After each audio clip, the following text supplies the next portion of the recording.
My name is Amanda Thomas. You might be following me from TikTok, and if you are, welcome. Thank you so much. We've been talking about true crime cases over there, and TikTok absolutely refuses to give me that 10-minute option, like I've said in the past, so I've jumped over to YouTube to try to go into more in depth on some of the conversations that we've had over there so we can get more information out on some of these cases. 3 minutes is a really short amount of time to pack in a lot of detail. So some of these details get missed. And so this is my solution to that. I cannot post every single day like I do over on TikTok, although my uploading schedule over there has been a little bit weird too. I am still trying to post at least once a week, and at this point it's every Tuesday at 9 in the morning is when my videos go live. So if this is an adventure you'd like to go on with me, go ahead and click the little subscribe button down below and you can hit the notification bell to be notified when I upload. I'd be really excited if you did that. It's been quite the ride. So if this is something that you're interested in or you want to see more content from me, go ahead and join us. We'd love to have you here. If you're a returning subscriber, thank you for coming back. I am so excited to have you still, and I hope that you enjoy the story that we talk about today. Not enjoy, that sounds kind of weird, but I hope you find something important on the story that we talk about today. I do want to give another warning. We do talk about some pretty graphic and heavy things on this channel, so if that's something that your mental health cannot handle, go ahead and click off this video and I'll catch you somewhere else. Today is going to be particularly violent. We are going to talk about things like SA and the harming of children, I guess you can say. I have found that you have to be pretty careful about your language on these apps or these platforms, and so I am trying to do that, and I would hate to hurt somebody who had stumbled across my video. My goal is never to hurt or disrespect anyone, but only to bring awareness to some of these cases. So we're going to go ahead and jump into today's story. Today we're going to be talking about a very small town in the northwest corner of Missouri named Skidmore, Missouri. You might have heard of this town before. Two pretty brutal crimes happened here, and we're going to talk about one of them today. Skidmore is a very small town, about 300 people in Nottoway County. Very much a blink and you'll miss it kind of town. Ken Rex McElroy was a resident of that town for a very long time, but we're going to start at the very beginning. Ken was born in Overland Park, Kansas on June 1st of 1934. He was born into a very big family. He was the 15th of 16 children, and his father worked at many different farms between Kansas and the Ozarks. But it was during Ken's childhood that they decided to settle in Skidmore, Missouri. But it seemed that Ken always wanted more than what his father had or what his family had, and he was bound and determined to get that. Ken started committing petty crime at the age of 13, and it wouldn't take long for those crimes to become much more violent.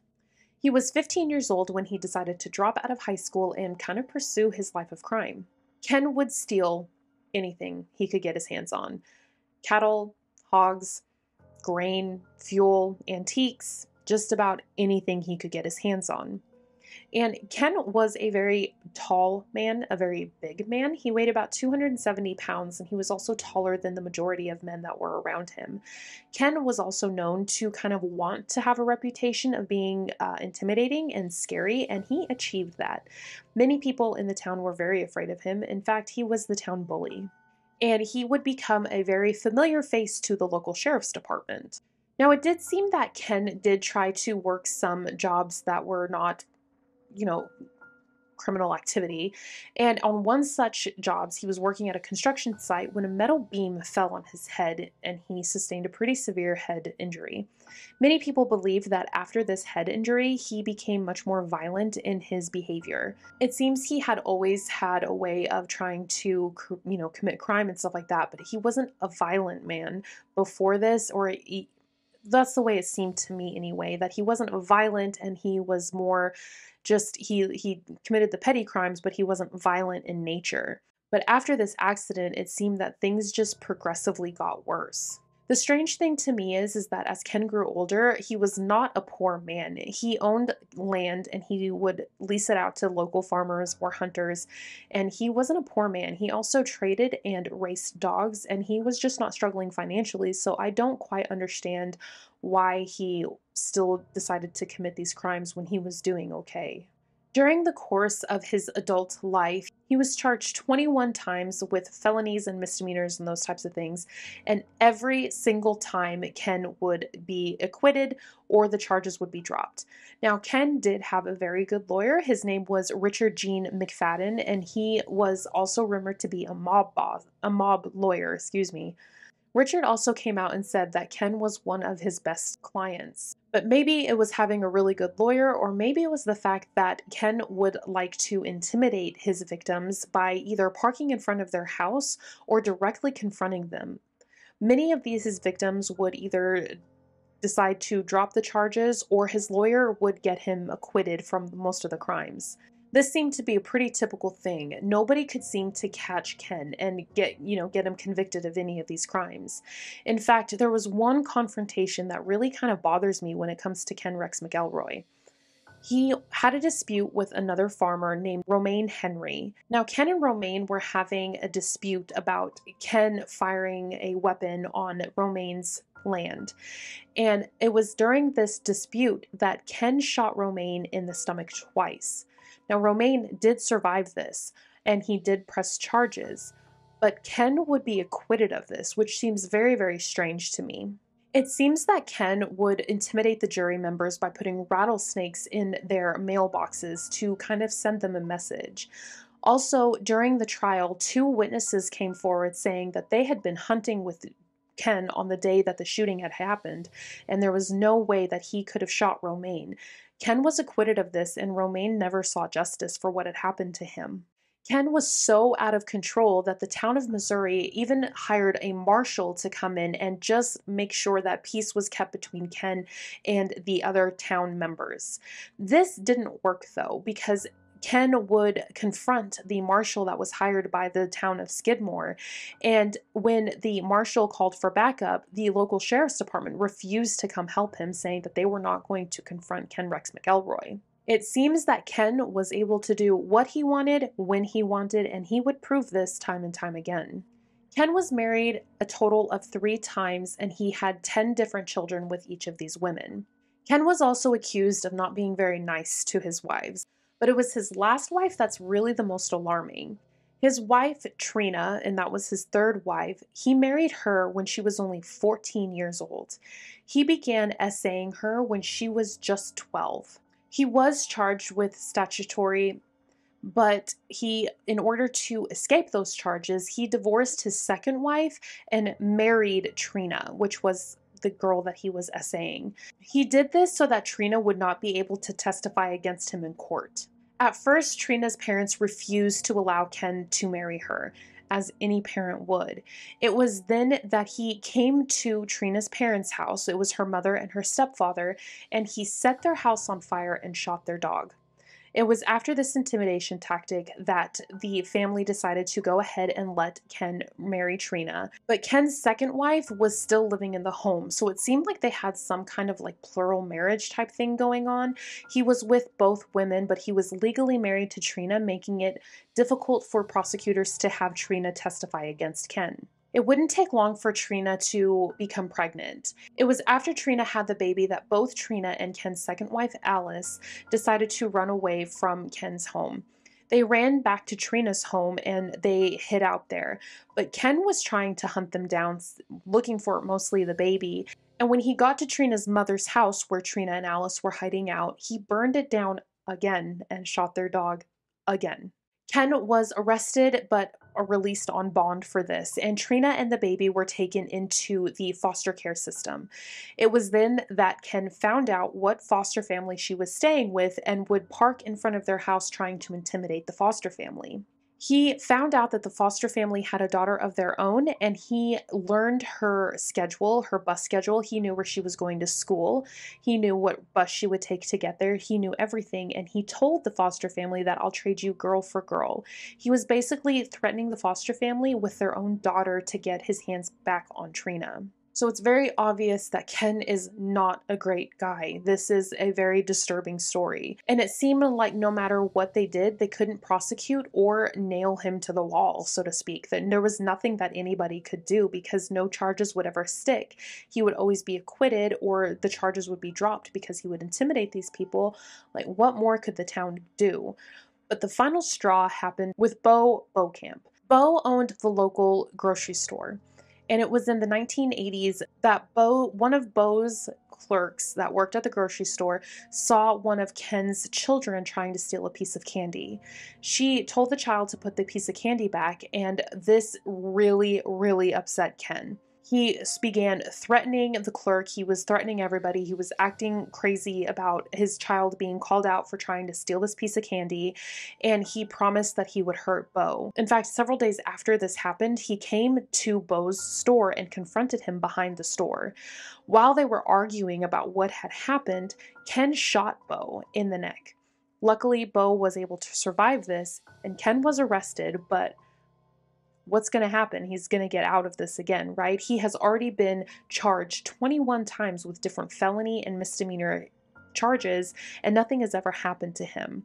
But this time, Ken would be charged and convicted of assault. He had been charged with attempted murder, but he was convicted of assault. But Ken decided to appeal this decision immediately, and he was released on bail once again. It was then that he went into the local bar that was in the town, and he was loaded to the teeth, and he walked into the bar telling everyone that he was going to shoot and murder Beau. And this really seemed to be kind of the final straw for the townspeople. They decided that they had had enough, and this was enough. They were not going to deal with Ken's bullying, intimidating tactics anymore. This was going to be the end of it. Pretty much everyone in town decided to talk to the local sheriff, looking for some kind of answer on how to deal with Ken so that they could finally live in peace. On the morning of July 10th of 1981, they met at the Legion Hall and decided to have a community meeting with the sheriff, looking for some kind of solution of what they could do and how they could deal with Ken Rex McElroy. The police were also intimidated by Ken, and really all the sheriff said that they should do was start a neighborhood watch type thing, and this just wasn't going to be good enough. What were they going to be able to do with a neighborhood watch? Everyone was already on high alert because of Ken Rex McElroy, and that just wasn't going to cut it. But the police officer just was adamant that this was going to be their solution. And it was then that they watched Ken drive into town at the local bar that was just the next door down. Ken walked into the bar. His wife Trina was also with him, and they both walked into the bar to have a couple of drinks. The sheriff warned the people not to confront Ken, to just leave him alone. It was then that the sheriff left the meeting and drove away in his cruiser. The townspeople had had enough at this point, and so they all got up from the hall that they were in and walked over to the bar, and they all came into the bar where Ken and Trina were having drinks.